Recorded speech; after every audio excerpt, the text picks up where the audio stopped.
Hello दोस्तों, हाल ही में मैं गया था तिरुपति बालाजी के दर्शन करने के लिए। आंध्र प्रदेश के तिरुपति से 22 किलोमीटर दूर तिरुमाला के पहाड़ों पर भगवान श्री वेंकटेश्वर स्वामी का ये मंदिर स्थित है, जिन्हें हम तिरुपति बालाजी के नाम से जानते हैं। इस मंदिर में हर दिन लाखों की संख्या में श्रद्धालु तिरुपति बालाजी के दर्शन करने के लिए आते हैं। तो इस वीडियो में मैं आपको बताऊंगा कि आप तिरुपति कैसे आ सकते हैं, यहाँ पर रहने और खाने पीने की क्या क्या सुविधा उपलब्ध है, अलिपिरी मार्ग से आप पैदल तिरुमाला कैसे पहुँच सकते हो, तिरुपति तिरुमाला में आप कौन कौन सी फेमस प्लेसेस विजिट कर सकते हो, और मेरा 4 डेज का तिरुपति घूमने का टोटल बजट कितना आया है, और आप भी पूरा तिरुपति कितने दिन में घूम सकते हो, और मैंने कहाँ पर स्टे किया था। ऐसी कंप्लीट इन्फॉर्मेशन मैं आपके साथ में शेयर करने वाला हूँ। तो वीडियो को बिना स्किप किए पूरा जरूर देखिए। तिरुपति आने के लिए सबसे पहले आपको आ जाना है तिरुपति रेलवे स्टेशन, या फिर आप रेनीगुंटा रेलवे स्टेशन तक भी आ सकते हैं। रेनीगुंटा रेलवे स्टेशन तिरुपति से 10 किलोमीटर की दूरी पर है, और रेलवे स्टेशन के बाहर ही तिरुपति जाने के लिए आपको हर आधे घंटे में एपीएसआरटीसी की गवर्नमेंट बसेस मिल जाती है। तिरुपति पहुंचने के बाद आपको आ जाना है रेलवे स्टेशन के ठीक सामने बने इस विष्णु निवासम कॉम्प्लेक्स में। यहाँ पर आप सर्वदर्शन फ्री टोकन ले सकते हैं और आप अपने रुकने के लिए रूम भी बुक कर सकते हैं।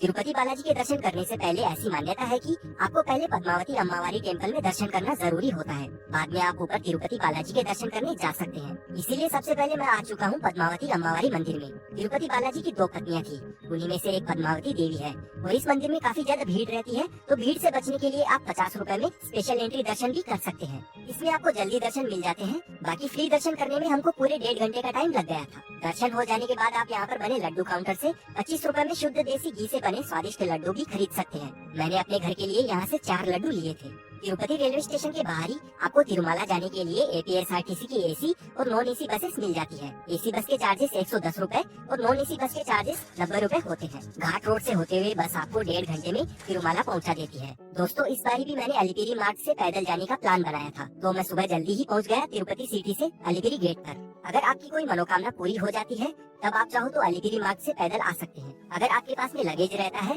तो यहाँ के लगेज काउंटर्स पर आप अपना लगेज जमा करवा सकते हैं। अपनी यात्रा की शुरुआत करने से पहले हमें यहाँ पर नारियल फोड़कर और कपूर जलाकर आशीर्वाद लेना होता है। अब यहाँ से हमें 3500 सीढ़ियाँ चढ़कर जाना होता है। यहाँ से शुरुआत में ही हमें राजा गोपुरम देखने को मिलता है।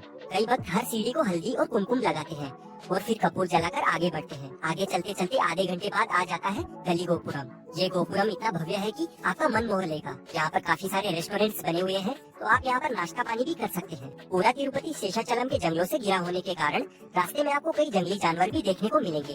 अब 1 घंटा चलने के बाद आप पहुँच जाएंगे ये वाली बड़ी सी हनुमान जी की मूर्ति के पास में। यहाँ तक आने का मतलब है हम आधा रास्ता पार कर चुके हैं। फिर सीढ़ियों से उतरकर 1.5 किलोमीटर तक हमें घाट रोड भी चलना होता है। इस रास्ते में आपको तिरुपति से तिरुमाला जाने वाली काफी सारी बसेस नजर आएगी। कुछ देर चलने के बाद हम पहुँच जाते हैं मोकालामित्तु गली गोपुरम तक। ये यहाँ का लास्ट गोपुरम है। इस गोपुरम की खास बात ये है कि यहाँ पर इन 700 दिव्य सीढ़ियों पर लोग घुटनों के बल चढ़ाई करते हैं। दिव्य सीढ़ियाँ चढ़कर यहाँ से हमें 3 किलोमीटर और चलना होता है, एंड फाइनली हम तिरुमाला पहुँच जाते हैं। यहाँ पर बने लगेज रिसीव काउंटर पर टोकन दिखाकर आप अपना सामान कलेक्ट कर ले। तिरुमाला में आते ही सबसे पहले आपको सीधे चलते हुए आ जाना है सीआरओ ऑफिस में। यहाँ पर आप लाइन में लगकर अपने रुकने के लिए रूम बुकिंग कर सकते हैं। यहाँ पर आपको 50 रुपए से लेकर 1000 रुपए तक एसी नॉन एसी रूम मिल जाएंगे। अगर आपने ऑनलाइन रूम बुक किया हुआ है तब भी आपको सीआरओ ऑफिस आकर दिए गए टाइम स्लॉट से पहले रिपोर्ट करना होता है, तभी आपको रूम अलॉट किया जाता है। सीआरओ ऑफिस से थोड़ी ही दूर एटीसी सर्कल पर भगवान श्री वेंकटेश्वर स्वामी की यह सुंदर प्रतिमा स्थित है, और इस जगह पर सभी लोग श्री वेंकटेश्वर स्वामी की इस मूर्ति के साथ में फोटोज खिंचवाते हैं।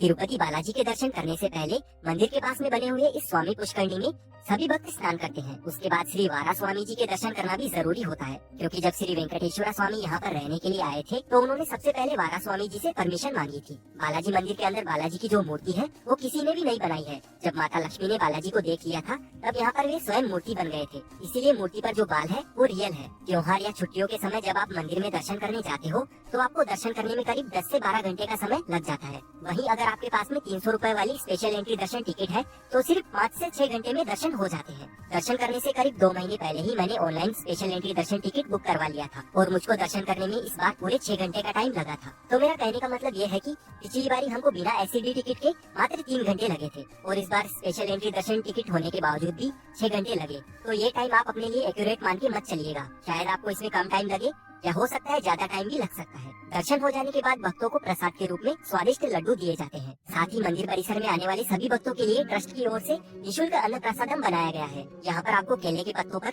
स्वादिष्ट साउथ इंडियन भोजन परोसा जाता है, और ये खाना बहुत ही ज्यादा टेस्टी होता है। यहाँ पर डेली 60,000 लोग निःशुल्क में भोजन ग्रहण करते हैं, और पूरा खाना सोलर एनर्जी से बनाया जाता है। इस अन्नप्रसादम सेंटर में हमें लंच, डिनर और ब्रेकफास्ट में अलग अलग टाइप के व्यंजन परोसे जाते हैं, जिसमें स्वीट पोंगल, कोकोनट चटनी, एक टाइप की सब्जी, राइस, उस पर सांभर होता है। तो अगर आप भी तिरुपति बालाजी आना चाहते हो तो यहाँ का खाना बिल्कुल भी मिस मत करना। तिरुपति के अन्य जगहों पर घूमने के लिए एपीएसआरटीसी की बसेस आपको सीआरओ ऑफिस के पास में ही मिल जाएगी और इन बसेस के थ्रू 120 रुपए में तिरुमाला की 6 जगहों पर आपको घुमाया जाता है और सारी प्लेसेस घूमने में हमें 3 घंटे का टाइम लग जाता है। तो सबसे पहले बस हमें लेकर आती है पापविनाशम तीर्थम पर।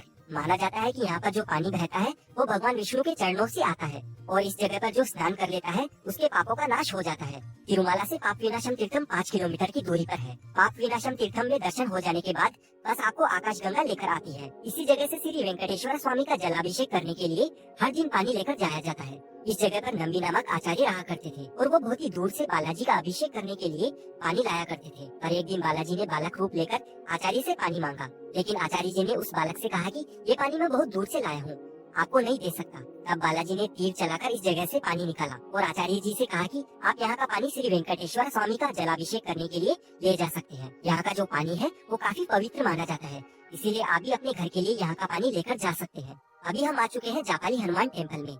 यहाँ से करीब आधे घंटे तक सीढ़ियाँ चढ़कर हमें ऊपर जाना होता है। कहते हैं कि इस मंदिर में हनुमान जी की मूर्ति स्वयंभू है जो धरती से प्रकट हुई थी। मंदिर के सामने एक कुंड बना हुआ है, इसे राम कुंड कहा जाता है। ये मंदिर जंगल के बीचों बीच में है, तो आपको यहाँ पर जंगली जानवर भी देखने को मिलेंगे और यहाँ का जंगली वातावरण आपको बहुत ही पसंद आएगा। अभी हम आ चुके हैं हमारे नेक्स्ट दर्शनीय स्थल पर। ये जगह वेणुगोपाल स्वामी मंदिर के नाम से जानी जाती है। ये श्री कृष्ण भगवान का मंदिर है। वहीं यहाँ पर हाथीराम बाबा की समाधि भी है। हाथीराम बाबा जी तिरुपति बालाजी के बहुत बड़े भक्त थे। वेणुगोपाल स्वामी टेम्पल के दर्शन हो जाने के बाद बस हमें ले आती है शिलातोर्डम गार्डन में। यहाँ पर आपको नेचुरल पत्थरों से जुड़ा हुआ आर्च भी देखने को मिलता है, जो कि बहुत ही अद्भुत और मिस्टीरियस है। इस गार्डन में घूमने के बाद यहाँ से 2 मिनट चलते ही आप पहुँच जाएंगे इस वाले तीर्थ पर।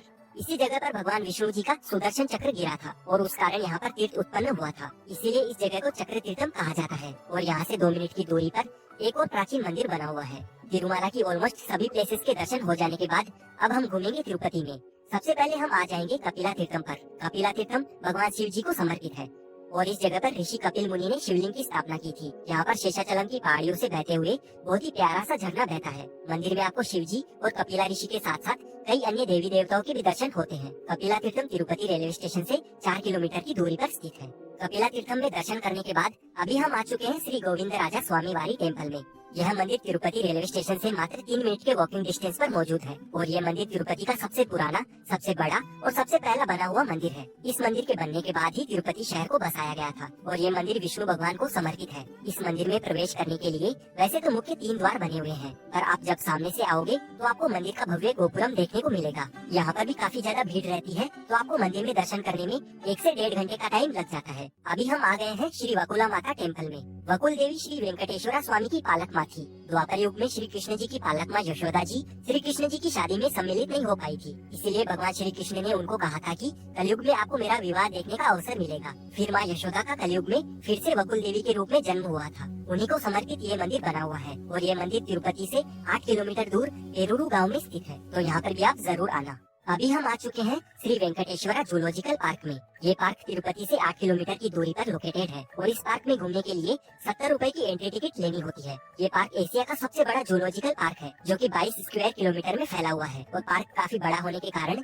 यहाँ पर घूमने के लिए साइकिल, इलेक्ट्रिक स्कूटी, इलेक्ट्रिक बग्गी, इलेक्ट्रिक साइकिल रेंट पर लेकर घूम सकते हैं। पूरा पार्क घूमने के लिए मैंने ये इलेक्ट्रिक साइकिल भी ली थी और इसका 200 रुपए चार्ज होता है 4 आवर्स के लिए, लेकिन सिर्फ 1 घंटे में ही इस साइकिल से मैंने ये पूरा पार्क अच्छे से घूम लिया था। वहीं अगर आप पैदल चलकर घूमते हो तो आपको 2 से 3 घंटे का टाइम लग जाएगा। पार्क के अंदर आपको सबसे पहले अलग अलग टाइप के बर्ड्स देखने को मिलेंगे, फिर jaguar, tiger, white tiger, deer, भालू, लायन, पाइथन, एलिफेंट्स, क्रोकोडाइल देखने को मिलेंगे। साथ ही इस जूलॉजिकल पार्क के अंदर आप एनिमल सफारी भी कर सकते हैं। तो दोस्तों 2 दिन मैं तिरुपति में रुका था और 2 ही दिन तिरुमाला में रुका था। तो तिरुमाला में तो यात्री सदन में मैंने स्टे किया था, क्योंकि सिंगल पर्सन को वहाँ पर रूम नहीं मिलता है। और तिरुपति की बात करें तो मैं स्वप्न निवासम एसी डॉर्मेट्री में रुका था। सिंगल पर्सन के लिए तिरुपति में ये डॉर्मेट्री मुझको सबसे बेस्ट लगी। 300 रुपीज पर डे के अकॉर्डिंग इसका चार्ज है और 4 दिन का मेरा तिरुपति और तिरुमाला घूमने का टोटल खर्चा 5354 रुपए का आया था। इसमें मेरी ट्रेन टिकट की कॉस्ट भी इंक्लूड है। इससे आपको आइडिया लग चुका होगा कि आपका कितना खर्चा हो सकता है। साथ ही मैंने जो एक्स्ट्रा खर्चा किया है वो भी आप देख सकते हैं, जिसको न करके आप इजीली कम से कम बजट में घूम सकते हैं। आई होप आपको वीडियो इन्फॉर्मेटिव लगी है। अगर आप यहाँ तक आ चुके हैं तो आपको डेफिनेटली वीडियो इन्फॉर्मेटिव लगी ही होगी, इसीलिए वीडियो को लाइक कर दीजिए, चैनल को सब्सक्राइब कर लीजिए। साथ ही इस वीडियो के रिगार्डिंग आपका जो भी सवाल है आप उसके बारे में कमेंट कर सकते हैं। मिलते हैं आपसे नेक्स्ट वीडियो में, तब तक आप ये वाली प्लेलिस्ट देखिए। इसमें आपको रूम बुकिंग, स्पेशल एंट्री दर्शन टिकट बुकिंग कैसे करनी है जैसी A to G सारी जानकारियों के वीडियो